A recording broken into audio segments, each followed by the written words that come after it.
2 సీట్లు ఉన్నాయి, రాయ్‌బరేలీ, అమేథీ. ఇది వంశపారంపర్యం కాంగ్రెస్ పార్టీ సొంత సీట్లు.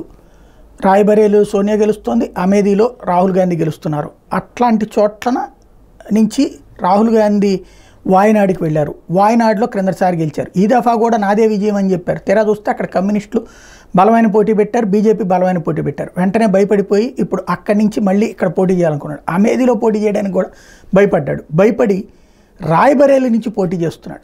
ఇది వేరే సంకేతం కూడా వెళ్తుంది.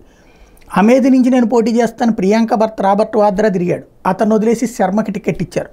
ప్రియాంక గాంధీ వాద్రాకి అసలు పోటీకి అవకాశం ఇవ్వలేదు. అంటే కుటుంబంలో మరొక పోటీ ఉండటం అటు సోనియా గాంధీకి ఇష్టం లేదు, రాహుల్ గాంధీకి కూడా ఇష్టం లేదు.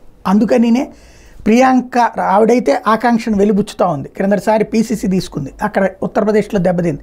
అంటే ఇక్కడ చెల్లి మళ్ళీ పోటీ చేసి ఓడిపోతే ఆవిడ కెరీర్ పాడవుతుంది అనుకున్నాడు.